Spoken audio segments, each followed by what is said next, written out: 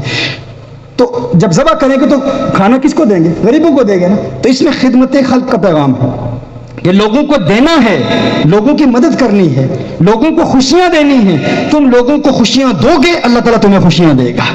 کہ قانون یہ ہے جو دو گے وہی ملے گا.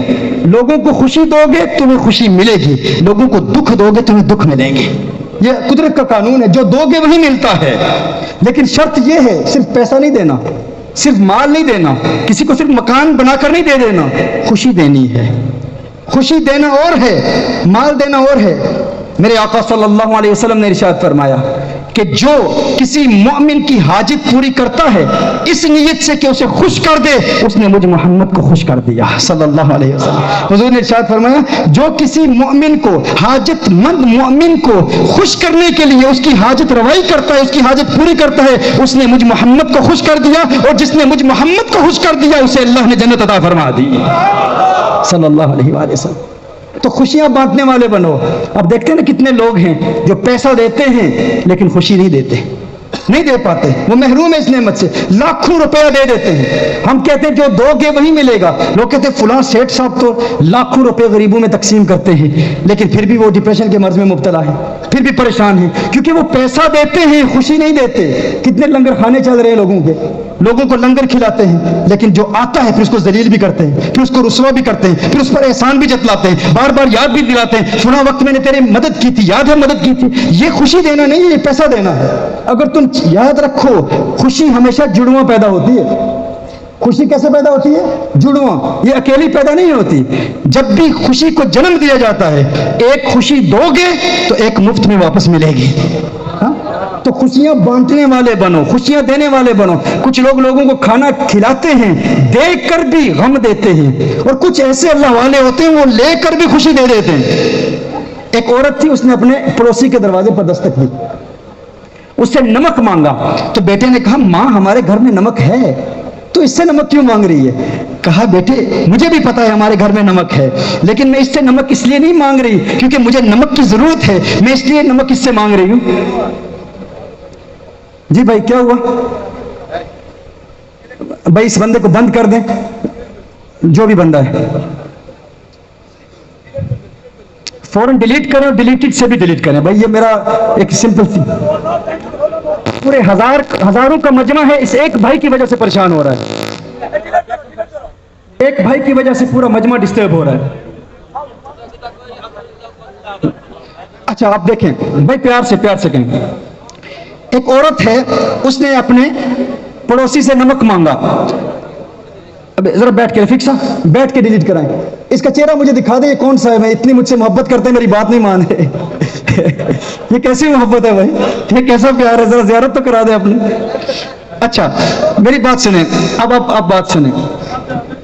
میں چاہتا ہوں یار یہ بات ذرا, چونکہ کچھ پریکٹیکل چیزیں بھی ہونی چاہیے, کچھ عملی چیزیں بھی ہم ساتھ لے کے جائیں. لیلۃ البرات آ رہی ہے بھائی, ہم نے لوگوں میں خوشیاں بانٹنی ہیں.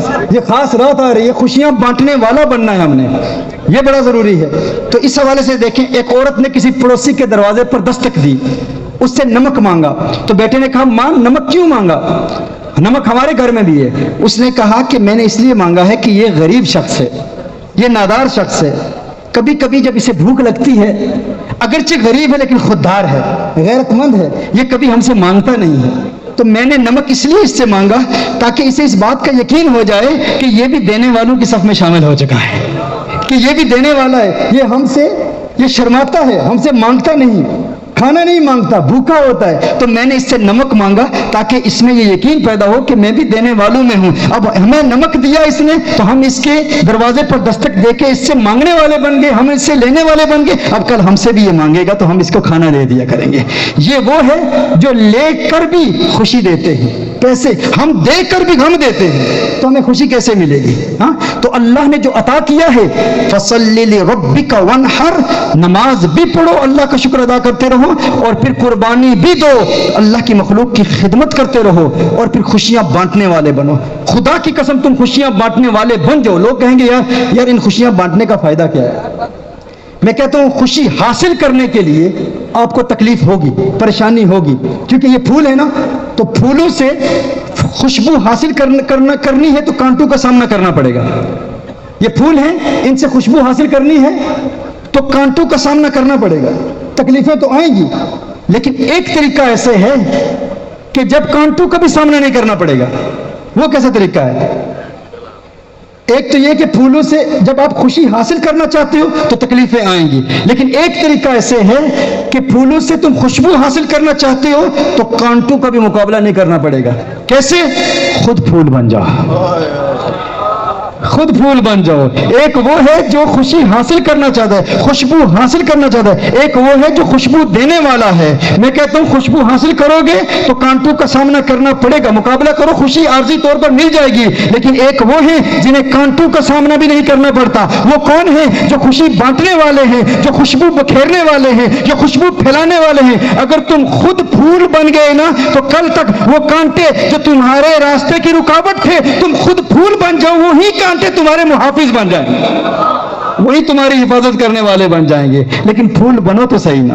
لیکن پھول بننے کا طریقہ کیا ہے؟ میرے آقا صلی اللہ علیہ وسلم سے پیار کر لو، ان کی اداؤں کو سمجھ لو، میرے آقا صلی اللہ علیہ وسلم کی سیرت کا مطالعہ کرو، حضور کے حسن کا مطالعہ کرو۔ خدا کی قسم دنیا کے حسن سے تمہارا دل پاک ہو جائے، دنیا کے ناجائز حسن کی دیکھنے کی ضرورت ہی پیش نہیں آئے گی۔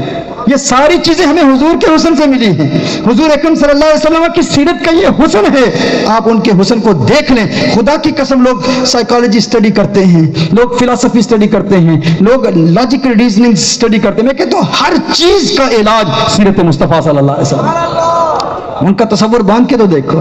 اور کوئی ضروری نہیں ہے کہ میرے آقا صلی اللہ علیہ وسلم کو آپ ماتھے کی آنکھوں سے دیکھیں گے تو پھر پتہ چلے گا، دل کی آنکھوں سے دیکھ لو حضور اکرم صلی اللہ علیہ وسلم کو۔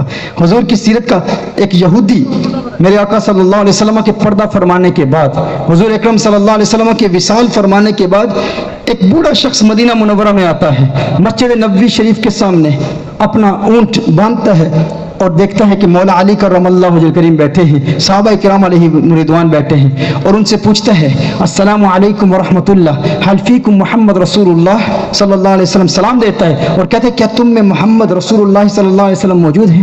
مولا علی کرم اللہ وجہ کریم فرماتے ہیں ایھا السائل عن محمد صلی اللہ علیہ وسلم ماذا تريد منه، اے حضور کے متعلق پوچھنے والے تجھے حضور اکرم صلی اللہ علیہ وسلم سے کیا کام ہے؟ وہ کہتا ہے کہ میں یہودیوں کا بہت بڑا عالم ہوں، ایک مدت سے میں تورات کا مطالعہ کر رہا ہوں، اور جب سے میں نے تورات کا مطالعہ کرنا شروع کیا میں نے محمد صلی اللہ علیہ وآلہ وسلم کے تذکرے تورات میں پڑھے ہیں، متعدد مقامات پر اللہ جل وعلا نے محمد صلی اللہ علیہ وآلہ وسلم کی صفات بیان کی ہیں، حضور کی نعتیں بیان کی ہیں، اور آج میں آیا ہوں، جی تو آپ کے پاس آیا ہوں، یہاں آیا ہوں، حضور اکرم صلی اللہ علیہ وسلم کے پاس آیا ہوں، لأطلب الاسلام علی یدہ، تاکہ میں حضور اکرم صلی اللہ علیہ وسلم کے ہاتھ پر اسلام قبول کروں۔ مولا علی کرم اللہ وجہ کریم نے ارشاد فرمایا اے بوڑھے شخص تو نے بہت دیر کر دی، حضور اکرم صلی اللہ علیہ وسلم پردہ فرما چکے ہیں۔ وہ شخص کہتا ہے حل فیکم قرابۃ رسول اللہ صلی اللہ علیہ وسلم، کیا تم میں کچھ اہل بیت کے افراد موجود ہیں اس وقت جن کا تعلق حضور کے خاندان سے ہے؟ دیکھو وہ یہودیوں کا عالم بھی اہل بیت کا مقام سمجھتا ہے، اس نے اہل بیت کے متعلق پوچھا، کہا کیا حضور اکرم صلی اللہ علیہ وسلم کے خاندان کا کوئی فرد ہے؟ تو مولا علی کرم اللہ وجہ کریم نے سیدنا بلال حبشی رضی اللہ تعالی عنہ کو بلایا، اے بلال آؤ، اور سیدتنا فاطمہ الزہرا رضی اللہ تعالی عنہ کا ذکر ہوا، حسنین کریمین کا ذکر ہوا، اور پھر اس شخص نے کہا کہ مجھے بتاؤ اگر حضور اکرم صلی اللہ علیہ وسلم پردہ فرما چکے ہیں تو کیا حضور اکرم صلی اللہ علیہ وآلہ وسلم کا کوئی لباس ہے، کوئی ثوب ہے، کوئی جبہ ہے حضور اکرم صلی اللہ علیہ وسلم کا؟ میں اس کی زیارت کرنا چاہتا ہوں۔ دیکھیے یہودیوں کا عالم ہے، یہود کا بہت بڑا عالم ہے، لیکن جس نے حقیقتاً انصاف کے ساتھ تورات کا مطالعہ کیا وہ بھی حضور کے جبے کی برکت کو مانتا ہے، وہ بھی حضور کے آثار کی برکت کو مانتا ہے، یعنی جس چیز نے حضور اکرم صلی اللہ علیہ وسلم سے برکت حاصل کی اس کی برکت کو وہ بھی مانتا ہے، کیونکہ حضور سے محبت کرتا ہے، اور اس محبت کی وجہ سے نتیجہ کیا نکلتا ہے، اسے پھر کیا دولت ایمان ملتی ہے، کیسے ملتی ہے، آپ سنیں گے تو لطف اٹھائیں گے۔ میرے آقا صلی اللہ علیہ وسلم سے محبت کرنے والوں کا مقام کیا ہے؟ پہلے مولا علی کی خدمت میں حاضر ہوتا ہے، پیغام پہنچایا جاتا ہے۔ سیدتنا فاطمہ الزہرا رضی اللہ تعالی عنہ فرماتی ہیں، امام حضرت حسین سے فرماتی ہیں، اے حسین ہاتھ الثوب الذی توفی فی رسول اللہ صلی اللہ علیہ وسلم، اے حسین جاؤ اور وہ کپڑا لے کے آؤ جو حضور اکرم صلی اللہ علیہ وسلم نے وقت وصال پہنا ہوا تھا، یعنی جب میرے آقا صلی اللہ علیہ وسلم کا وصال ہوا جو کپڑا جو جبہ میرے آقا صلی اللہ علیہ وسلم نے اس وقت پہنا ہوا تھا وہ جبہ لے کے آؤ۔ وہ جبہ اس کے پاس لایا جاتا ہے، وہ یہودیوں کا عالم اس جبے کو اٹھاتا ہے، اپنے سر پہ رکھتا ہے، کبھی اس جبے کو چومتا ہے، کبھی اپنے چہرے پر ملتا ہے، کبھی اس کی خوشبو سونگتا ہے، اور پھر وہ یہودیوں کا وہ بوڑھا عالم ایک جملہ کہتا ہے، وہ اس جبے کو چوم کے اس کی خوشبو سونگ کے پھر ایک جملہ کہتا ہے، وہ کہتا ہے اے ثوب مصطفیٰ، اے لباس مصطفیٰ، میں تو تجھ پر پہلے سے ہی قربان تھا، میری ماں بھی تجھ پہ قربان، میرا باپ بھی تجھ پہ قربان۔ یہ حضور اکرم صلی اللہ علیہ وسلم سے حضور کے جبے سے محبت کا اظہار کرتا ہے، پیار کا اظہار کرتا ہے، اور پیار کا اظہار کرنے کے بعد پھر سیدتنا فاطمہ الزہرا رضی اللہ تعالی عنہ کا وہ پیغام لینے کے بعد پھر وہ مولا علی کرم اللہ وجہ کریم کی بارگاہ میں حاضر ہوتا ہے، اور مولا علی کرم اللہ وجہ کریم سے عرض کرتا ہے کہ اے علی صفنی صفت رسول اللہ صلی اللہ علیہ وسلم، حضور اکرم صلی اللہ علیہ وسلم کی صفات یوں بیان کر کأنی انظر الیہ، کہ میں یوں محسوس کروں گویا کہ میں حسن مصطفیٰ صلی اللہ علیہ وسلم کو اپنے ماتھے کی آنکھوں سے دیکھ رہا ہوں۔ حضور اکرم صلی اللہ علیہ وسلم کی نعتیں بیان کر، حضور کے اوصاف بیان کر، حضور کی آنکھوں کا ذکر بیان کر، حضور کی زلفوں کا ذکر بیان کر۔ جب اس یہودی عالم نے یہ جملہ کہا تو مولا علی کرم اللہ وجہ کریم وہ اپنے جذبات پہ قابو نہ پا سکے، اس وقت مولا علی کرم اللہ وجہ کریم نے ارشاد فرمایا، اے یہودیوں کے عالم تجھے حضور سے محبت ہے، لیکن مجھے اس رب کی قسم جس کے قبضہ قدرت میں مجھے علی کی جان ہے، میں بھی حضور کے عشق میں مبتلا ہوں، حضور کی زیارت کا مشتاق ہوں، حضور کا چہرہ دیکھنا چاہتا ہوں۔ مولا علی کرم اللہ وجہ کریم کی آنکھوں سے اشکوں کے برسات جاری ہو گئی۔ اس نے کہا حضور کی صفات تو بیان کرو، بتاؤ میرے آقا کیسے ہیں؟ مولا علی کرم اللہ وجہ کریم نے حضور کی نعتیں بیان کرنا شروع کر دی، گویا کہ مولا علی کرم اللہ وجہ کریم حضور کی آنکھوں کا حسن بیان کر رہے ہیں، حضور کے گالوں کا حسن بیان کر رہے ہیں، حضور کے لبوں کا حسن بیان کر رہے ہیں، حضور کے ہاتھوں کا حسن بیان کر رہے ہیں، حضور کی اداؤں کا حسن بیان کر رہے ہیں۔ حدیث کے الفاظ ہیں کہ مولا علی نے جو حسن بیان کیا وہ یہودیوں کا عالم تصدیق کرتا رہا۔ مولا علی کہتے حضور کی آنکھیں ایسی ہیں، وہ کہتا من نوعن، میں نے تورات میں پڑھا ہے حضور کی آنکھیں بالکل ایسی ہیں۔ علی تو نے اپنی آنکھوں سے دیکھا، میں نے تورات میں دیکھا۔ مولا علی کہتے حضور یوں کلام کرتے، یہودیوں کا عالم کہتا تو نے تو اپنی آنکھوں سے دیکھا، میں نے تورات میں دیکھا، حضور یوں کلام کرتے تھے۔ مولا علی کہتے حضور یوں ہاتھ اٹھاتے، وہ یہودیوں کا عالم کہتا تو نے اپنی آنکھوں سے دیکھا، میں نے تورات میں پڑھا، حضور یوں ہاتھ اٹھاتے، یوں چلتے، یوں گفتگو کرتے، جو مولا علی بیان کرتے رہے وہ تورات کی روشنی میں تصدیق کرتا رہا۔ میں کہتا ہوں میرے دوستو اس نے اپنی آنکھوں سے نہیں دیکھا تھا، اسی لیے میں آپ تک بھی یہ پیغام پہنچانا چاہتا ہوں، اگرچہ تم نے اپنی آنکھوں سے نہیں دیکھا لیکن چشمے یاد چشمے تصور میں تخیل باندھ کے محبوب کا تصور باندھ کے محبوب کو یاد کرو، خدا کی قسم محبوب کا چہرہ تمہارے سامنے آ جائے گا۔ خانہ دل کو پاک کر کے محبوب کو پکار کے دیکھو۔ ایک شخص ایک شام کے عالم کے پاس گیا، ایک بزرگ کے پاس گیا، کہا کہ میں حضور کا دیدار کرنا چاہتا ہوں، حضور کا چہرہ دیکھنا چاہتا ہوں، حضور کے حسن کو دیکھنا چاہتا ہوں، کوئی وظیفہ دے دو۔ تو وہ شیخ تھے، مرشد تھے، انہوں نے کہا شام کا کھانا، رات کا کھانا میرے پاس کھانا، میں تجھے ورد دوں گا، وظیفہ دوں گا حضور کے دیدار کا۔ شام کے وقت وہ مرشد کے پاس آیا، مرشد نے کھانے کا اہتمام کیا، اچھا بھلا اہتمام کیا، لیکن کھانے میں نمک بہت ڈال دیا، اوپر سے پانی بھی نہیں دیا پینے کے لیے۔